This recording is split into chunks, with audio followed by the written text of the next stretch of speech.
போட்டித் தேர்வுக்கு தயாராகும் நண்பர்கள் அனைவருக்கும் வணக்கம். நம்ம ஜென்ரல் சயின்ஸ் ஃபுல் சிலபஸ் பார்த்துக்கிட்டு இருக்கிறோம். ஸோ ஜென்ரல் சயின்ஸில் ஃபஸ்ட்டு ஃபிசிக்ஸ் பார்க்குறோம். ஃபிசிக்ஸில் பேரண்டத்தின் இயல்பு அப்படிங்கிற ஹெட்டிங் கீழே ஸ்கூல் புக்கில் எந்தெந்த வகுப்பில் எந்தெந்த பாடங்கள் இருக்குது அப்படின்னு சொல்லி நம்ம பார்த்துக்கிட்டு இருக்கிறோம். ஸோ பேரண்டத்தின் இயல்பு அப்படிங்கிற ஹெட்டிங் கீழே 6th சோசியல் சயின்ஸ் டேர்ம் 1 பேரண்டம் மற்றும் சூரிய குடும்பம் அந்த பகுதியில் நம்ம இது வரைக்கும் பூமி வரைக்கும் பார்த்துருக்குறோம். ஸோ இப்போ அடுத்த கோள் செவ்வாயை பற்றி பார்க்கலாம். வணக்கம் நண்பர்களே, செவ்வாயை பற்றி பார்க்க போகிறோம். செவ்வாய் அப்படின்னாலே என்ன அர்த்தம் அப்படின்னா செந்நிறக்கோள். செவ்வாய்க்கோள் சிகப்பாக இருக்கும். இதுக்கு காரணம் என்னன்னு பார்த்தீங்கன்னா செவ்வாய்க்கோள்களில் அதிகமான அளவு இரும்பு ஆக்சைடு இருக்குது. ஸோ நான் இந்த தூத்துக்குடி சைட்லாம் பார்த்தீங்கன்னா மணல் சிகப்பாக இருக்கும். ஸோ அதை என்ன சொல்லுவாங்க அப்படின்னா தேரிக்காடு அப்படிம்பாங்க. இந்த தூத்துக்குடி திருநெல்வேலி இந்த மாதிரி சைடில் மணல் சிகப்பாக இருக்கும், தேரிக்காடு அப்படிம்பாங்க. ஸோ அப்போ அந்த ஏன் சிகப்பாக இருக்குது அப்படின்னு பார்த்தோம்னா அந்த மணலில் இரும்பு ஆக்சைடு அதிகமாக இருக்கும். அதே மாதிரி தான் செவ்வாய்க்கோள் முழுக்க இரும்பு ஆக்சைடு அதிக அளவு நிறைஞ்சிருக்கிறதுனால செவ்வாய் செந்நிறமாக காரணம் என்ன சொல்கிறது செந்நிறமாக தோற்றமளிக்கிறது. அப்புறம் இது வரைக்கும் பூமிக்கு ஒரு துணைக்கோள் இருக்குன்னு பார்த்தோம். பூமிக்கு அடுத்தபடியாக சூரியனை சுற்றி வர்ற கோள் என்ன அப்படின்னு பார்த்தோம்னா செவ்வாய்க்கு 2 துணைக்கோள் இருக்குது. ஒன்று போபோஸ், இன்னொன்று டைமோஸ் அப்படிங்கிற ஒரு 2 துணைக்கோள் இருக்குது. சரி, இப்போ செவ்வாய் சூரியனுக்கு மிக அருகில் இருக்கிற ஒரு கோள். அப்போ நம்ம விண்வெளி ஆராய்ச்சியாளர்களுக்கு எப்போவுமே ஒரு எக்ஸைட்மெண்ட் இருக்கும். சூரிய குடும்பத்தில் நம்ம பூமியை தவிர்த்து வேற என்ன பொருள்லாம் இருக்குது, எப்படி ஆராய்ச்சி பண்ணலாம் அப்படின்னு சொல்லிட்டு. அதே மாதிரி நமது விண்வெளி ஆராய்ச்சி நிறுவனமான இஸ்ரோவும் செவ்வாயை ஆராய்ச்சி பண்ணணும் அப்படின்னு சொல்றதுக்காக ஒரு ஏவுகணை ஒரு விண்கலத்தை ஏறியிருக்கிறாங்க. அந்த விண்கலம் பேர் என்ன அப்படின்னு சொன்னோம்னா மங்கள்யான். என்னைக்கு பண்ணியிருக்காங்க அப்படின்னா 24/9/2014. ஸோ 24/9/2014 அன்னைக்கு செவ்வாயை ஆராய்ச்சி பண்ணுறதுக்காக இஸ்ரோ அனுப்பிய செயற்கைக்கோளின் பெயர் என்ன அப்படின்னு கேட்டாங்கன்னா மங்கள்யான். ஸோ செவ்வாயை பற்றி ஸ்கூல் புக்கில் கொடுத்துருக்க கண்டென்ட் இவ்வளோதான். அடுத்து வியாழன்கோளை பற்றி பார்ப்போம். ஓகே கைஸ், அடுத்து வியாழன்கோள். ஸோ சூரிய குடும்பத்திலேயே மிகப்பெரிய கோள் எதுன்னு கேட்டாங்கன்னா அது வியாழன்கோள் தான். மிக சிறிய கோள் புதன். அதே மாதிரி வேகமாக சுழலக்கூடிய கோள். வேகமாக சுழலக்கூடிய அப்படின்னா என்ன அர்த்தம் அப்படின்னா தன்னைத்தானே சுற்றுறது. இப்போ இந்த மாதிரி தன்னைத்தானே சுற்றக்கூடியது. அப்போ வேகம் எது சுற்றுது அப்படின்னு பார்த்தோன்னா வியாழன். அதேமாதிரி தன்னைத்தானே சுற்றுறதுல ரொம்ப மெதுவாக சுற்றுறது எதுன்னு முன்னாடி பார்த்தா வெள்ளி. வெள்ளி தான் தன்னைத்தானே மெதுவாக சுற்றும். அதுக்கப்புறம் வியாழன்கோள் எதால் இருக்குதுன்னு பார்த்தீங்கன்னா வாயுக்களால் தான் ஆனது.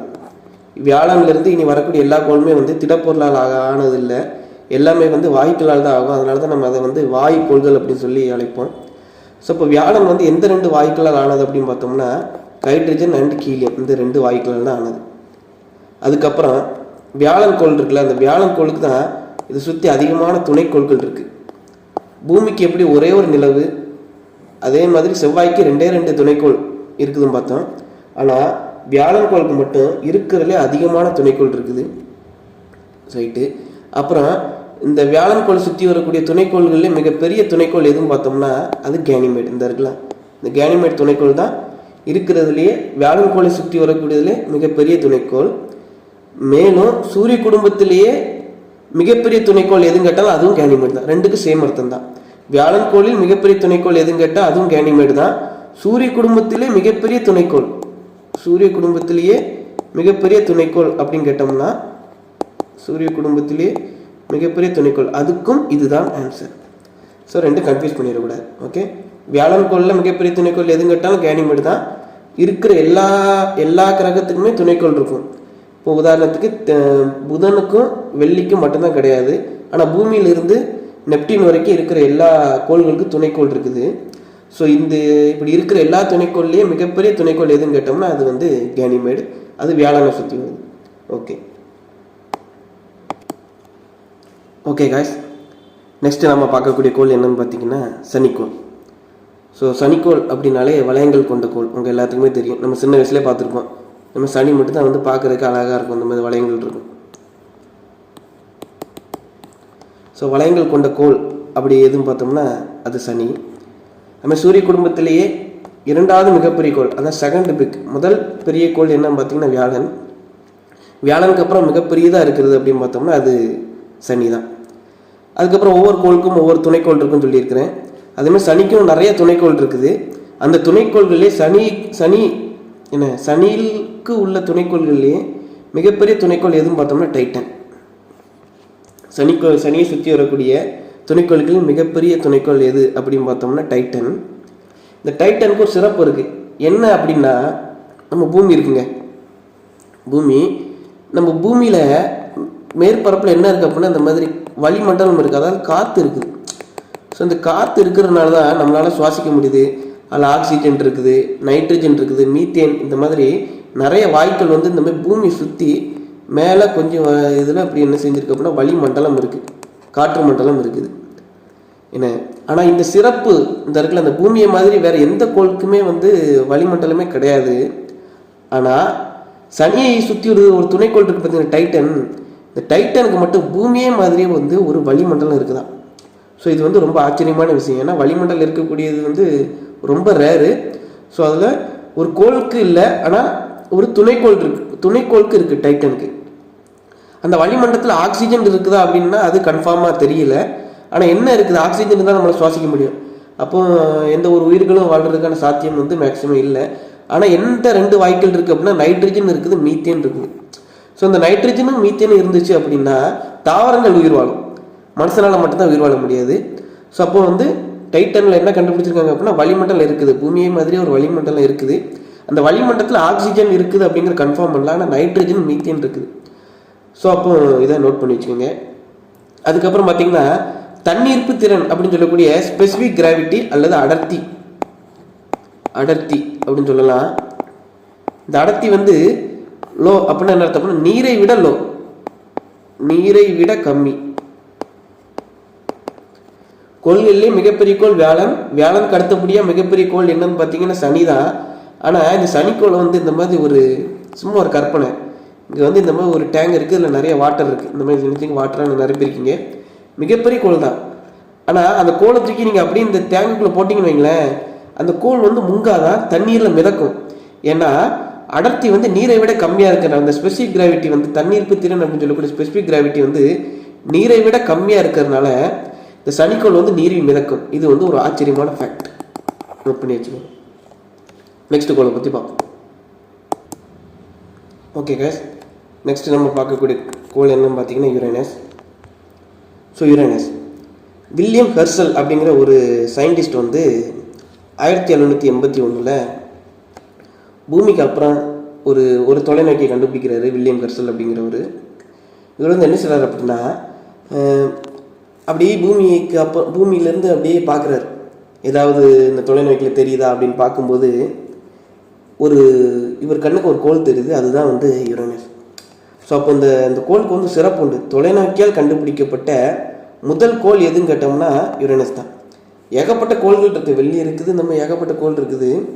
ஆனால் தொலைநோக்கி மூலமாக முறையாக அப்படி ஒரு பூமியை தாண்டி கோள்கள் இருக்குது அப்படின்னு சொல்லி கண்டுபிடிச்சது என்ன கோள் அப்படின்னு பார்த்தோம்னா யுரேனஸ்.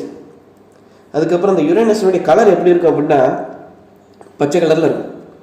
இது வந்து இந்த டிஎன்பிசி குரூப் 4 கேட்டிருக்காங்க, எந்த கோள் பச்சை நிறத்தில் காட்சியளிக்கும் அப்படின்னு. ஸோ பச்சை கலரில் இருக்கும். இந்த பச்சை கலர் காரணம் என்னன்னு பார்த்தீங்கன்னா மீத்தேன். ஸோ மீத்தேன் வாயு எங்கெல்லாம் அதிகமாக இருக்கோ அங்கெல்லாம் வந்து க்ரீன் பச்சை கலர்னு சொல்லக்கூடிய பச்சை கலரில் இருக்கும். அதுக்கப்புறம் நம்ம ஏற்கனவே பார்த்துருக்கோம், எல்லா கோள்களும் கடிகாரத்துக்கு எதிர் திசையில் தான் சொல்லணும். ஆனால் 2 கோள்கள் மட்டும் கடிகார திசையில் சொல்லணும். ஒன்று வெள்ளி, இன்னொன்று யுரேனஸ். ஸோ அப்போ இது வந்து என்ன செய்யுது அப்படின்னா கடிகார திசையில் வந்து சொல்லலுது. ஆனால் இன்னும் ஸ்பெஷல் இருக்குது, உருளும் கோள் அப்படின்றாங்க. ஏன் உருளும் கோள் அப்படின்றாங்க அப்படின்னா எந்த ஒரு கோளாக இருந்தாலும் முதல்ல இப்படி இருக்கும், ஆனால் இப்படி என்ன செய்யாது அப்படின்னா இந்த அச்சை பொறுத்து இந்த மாதிரி இப்படி சொல்லணுங்க. உங்களுக்கு புரியும்னு நினைக்கிறேன், இந்த அச்சை பொறுத்து சொல்லணும். ஆனால் இந்த யுரேனஸ் மட்டும் எப்படி இருக்குது அப்படின்னா கிட்டத்தட்ட இந்த மாதிரி அதனுடைய அந்த சுழலக்கூடிய அச்சு வந்து இந்த மாதிரி கிட்டத்தட்ட வந்து ஃப்ளாட்டாக இருக்குது.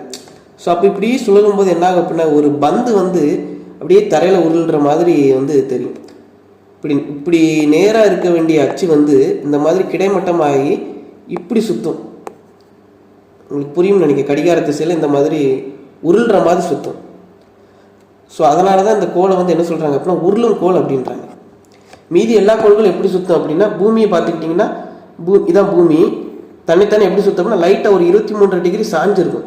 சாஞ்சி இந்த மாதிரி கடிகார திசைக்கு எதிர் திசையில் சுற்றும். இது பூமி சுற்றுறது. அப்புறம் யுரேனஸ் எடுத்துக்கிட்டிங்கனாலும் யுரேனஸ், அதுக்கப்புறம் வெள்ளி எடுத்துக்கிட்டிங்கனாலும் இது வெள்ளிக்கோள். அதுவும் இந்த மாதிரி அச்சில் வந்து இந்த மாதிரி லைட்டாக தான் சாஞ்சிருக்கும். சாஞ்சிக்கிட்டு இது கிளாக் வைஸும் சுற்றும். வெள்ளிக்கோள் வந்து கிளாக் வைஸும் சுற்றும், பூமி வந்து கடிகார திசைக்கு எதிர்த்தில் சுற்றும். ஆனால் அந்த யுரேனஸ் மட்டும் என்ன செய்யுது அப்படின்னா இந்த மாதிரி இந்த கோள்கள் மாதிரி லைட்டாக சாயாமல் கிட்டத்தட்ட ரொம்ப நல்லாவே சாஞ்சிருச்சு. இந்த மாதிரி சாஞ்சிருக்கும். கிட்டத்தட்ட கரிசாண்டலாக வந்திருக்கும். ஸோ இப்போ கடிகார திசையில் இந்த மாதிரி வந்து சொல்லணும் தன்னைத்தானே இப்படி வந்து சுற்றிக்கிட்டு இருக்கும். உங்களுக்கு ரொட்டேட் பண்ணுறது புரியும்னு நினைக்கிறேன். இந்த மாதிரி இப்படி சுற்றிக்கிட்டே இருக்கும் தன்னைத்தானே. இப்படி சுற்றிக்கிட்டே என்ன செய்யும், சூரியனும் இப்படி சுற்றி வரும். ஸோ அதனால் இது எப்படி இருக்கும் அப்படின்னா ஒரு பந்தை வந்து தரையில் உருட்டி விட்டிங்கன்னா இப்படி உருண்டுக்கிட்டே போமா, அந்த மாதிரி உருளும். அதனால தான் இதை வந்து என்ன சொல்கிறாங்க அப்படின்னா சூரிய குடும்பத்தில் உருளும் கோள் அப்படின்னு சொல்லி அழைக்கிறாங்க. அதுக்கப்புறம் பார்த்தீங்கன்னா யுரேனஸ் கோள்களுக்கும் ஒரு துணைக்கோள் இருக்குது. நிறைய துணைக்கோள் இருக்கும். அதில் மிகப்பெரிய துணைக்கோள் எதுவும் பார்த்தீங்கன்னா டைட்டானியம். நம்மளால் எல்லா துணைக்கோளையும் மெமரி பண்ண முடியாது அப்படிங்கிறனால மிகப்பெரிய துணைக்கோள்கள் மட்டும் நினச்சிக்கணும், மனப்பாடம் பண்ணிட்டு வரோம். வியாழனுக்கு பார்த்தோம் கேனிமேடு, சனிக்கு டைட்டன் பார்த்தோம். அதே மாதிரி யுரேனஸ்க்கு என்னன்னு பார்த்தீங்கன்னா டைட்டானியா. ரெண்டையும் கன்ஃபியூஸ் பண்ணிடக்கூடாது. டைட்டன் வேற, டைட்டானியா வேற. டைட்டானியங்கிறது யுரேனஸ்க்கு இருக்கு. அதேமாதிரி துணைக்கோள்களில் மிகப்பெரிய துணைக்கோள் எதுன்னு கேட்டிங்கன்னா கேனிமேடு. யுரேனஸ் பார்த்தாச்சு. நெக்ஸ்ட் அடுத்த கோள்களை பற்றி பார்த்தோம். ஓகே காய்ஸ், நெக்ஸ்ட்டு என்ன கோள்னு பார்த்தோம்னா நெப்டியூன். சூரிய குடும்பத்தில் மொத்தம் 8 கோள்கள் இருக்குது. அதில் 8வது கோள் என்னென்னா நெப்டியூன். ஸோ அப்போ சூரியனிலிருந்து மிக அதிகமான தொலைவில் உள்ள கோள் எதுன்னு பார்த்தோம்னா அது நெப்டியூன். ஸோ மிக அருகில் உள்ள கோள் எது அப்படின்னு பார்த்தோம்னா புதன். அதே மாதிரி ஒரு சின்ன வேடிக்கை இருக்குது. சூரியனுக்கு மிக அருகாமையில் உள்ள கோள் எது அப்படின்னு கேட்டோன்னா நிறைய பேர் என்ன செய்வாங்க அப்படின்னா புதன் அப்படின்னு போடுவாங்க. என்ன இந்த அருகாமை அப்படிங்கிறதுக்கு மீனிங் வந்து நல்லா தெரியும். அருகாமை அப்படின்னு என்ன அர்த்தம் அப்படின்னா தொலைவுன்னு அர்த்தம். அருகில் அப்படின்னா அருகில் அப்படின்னா தான் பக்கம்னு அர்த்தம். ஸோ இந்த தமிழ் கூட சில தெரியாமல் என்ன செஞ்சிடும் அப்படின்னா தப்போடு வாய்ப்பு இருக்குது. சூரியனுக்கு மிக அருகாமையில் உள்ள கோள் எது அப்படின்னு சொல்லி உங்களுக்கு ட்விஸ்ட் பண்ணணும்னு நினச்சாங்கன்னா அருகாமைனா நம்ம என்ன நினச்சிக்கிட்டு இருக்கோம் அப்படின்னா இன்னும் வரைக்கும் பக்கத்தில் நினச்சிக்கிட்டு இருக்கோம். அருகாமைனா பக்கம் கிடையாது. அருகாமைனா தொலைவு. அருகில்னு சொன்னால் தான் பக்கம். ஸோ இந்த ரெண்டுக்கும் வித்தியாசம் வந்து கண்டிப்பாக தெரிஞ்சு வச்சுக்கோங்க. அதுக்கப்புறம் சூரிய குடும்பத்தில் மிகவும் குளிர்ந்த கோள் எதுவும் பார்த்தோம்னா நெப்டியூன். ஏன் அப்படின்னு உங்களுக்கே தெரியும். ஏன்னா சூரியனிலிருந்து மிக அதிகமான தொலைவில் இருக்கிறதுனால இது வந்து குளிர்ந்து தான் காணப்படும். அதுக்கப்புறம் இதனுடைய முக்கியமான ஃபேக்ட்ஸ் என்ன பார்த்தோம்னா நெப்டியூனுக்கு நிறைய துணைக்கோள் இருக்குது. ஸோ மிகப்பெரிய துணைக்கோள் எது அப்படின்னு பார்த்தோம்னா டைட்டன். ஓகே காஸ், நாம் வந்து இது வரைக்கும் பேரண்டத்தின் இயல்பு டாபிக் கீழே பார்த்துக்கிட்டு வரோம். அதில் 6th சோசியல் சயின்ஸ் 8 கோள்களை பற்றி பார்த்துருக்கோம். இனி நெக்ஸ்ட்டு இன்னும் சில டாபிக் 6th சோசியல் சயின்ஸில் இன்னும் கொஞ்சம் ரிமைனிங் இருக்குது. அதை வந்து நெக்ஸ்ட் கிளாஸில் முடிச்சிடுவோம். ஸோ அதோட நம்ம என்ன செஞ்சிடும் அப்படின்னா social science 6th social science term 1 பாடம் வந்து பேரண்டம் மற்றும் சூரிய குடும்பம் அந்த பாடம் வந்து கம்ப்ளீட் ஆகிடும். இதுக்கப்புறம் என்ன இந்த பேரண்டத்தின் இயல்புக்கில் எந்த பாடத்தில் ஸ்கூல் புக்கில் இருக்குது அப்படின்னா 7th சயின்ஸில் டேர்ம் 3 இருக்குது. ஸோ அதையும் பார்ப்போம். இந்த மாதிரி 6லேருந்து 10 வரைக்கும் இருக்கக்கூடிய இந்த பேரண்டத்தின் இயல்பு அந்த ஹெட்டிங்கில் வரக்கூடிய ஸ்கூல் புக் கண்டென்ட் எல்லாத்தையுமே நம்ம கவர் பண்ணிடுவோம். பொறுமையாக பண்ணுவோம். கடைசி இந்த பேரண்டத்தின் இயல்பு ஃபுல்லாக முடித்ததுக்கப்புறம் ஒரு வீடியோ கொஸ்டின்ஸ் எடுத்து நம்மளே சால்வ் பண்ணுற மாதிரி ஒரு வீடியோ போட்டுருவோம். டிஎன்பிஎஸ்சிலாம் ஒன்னோட கேட்கலாம். இந்த மாதிரிலாம் வந்து ஒரு வீடியோ போட்டு ஃபஸ்ட்டு ஹெட்டிங்கை முடிச்சிடுவோம். இந்த மாதிரி வரிசையாக ஃபிசிக்ஸ், கெமிஸ்ட்ரி, பயாலஜி இந்த 3 முடிக்கிறதா நம்மளோட எய்ம்.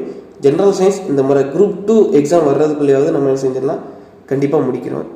தொடர்ந்து வீடியோ பாருங்கள். என் கூடவே ஹேண்ட் ரிட்டன் நோட்ஸ் எடுத்து இப்போ என்ன செய்யுங்க, கண்டினியூ பண்ணிகிட்டே வாங்க. உங்கள் கையில் புக்கு இல்லை அப்படின்னா முதல்ல ஒரு புக்கு வந்து டவுன்லோட் பண்ணிக்கோங்க. பிடிஎஃபாக டவுன்லோட் பண்ணுங்கள். இந்த பாடம் நடத்துகிற முன்னாடி ஒரு தடவை ரீட் பண்ணுங்கள்.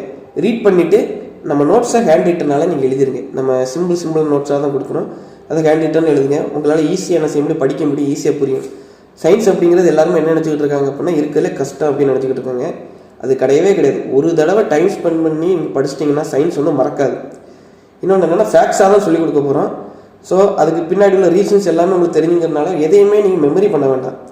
இது ஹிஸ்ட்ரி பாலிட்டி இதெல்லாம் பார்த்தீங்கன்னா நிறைய மெமரி பண்ணணும். சயின்ஸுக்கு மட்டும் மெமரியே பண்ண வேண்டாம். உங்களுடைய வேலை வீடியோஸ் மட்டும் பாருங்கள், கண்டிப்பாக உங்களுக்கு யூஸ்ஃபுல்லாக இருக்கும். நன்றி, வணக்கம்.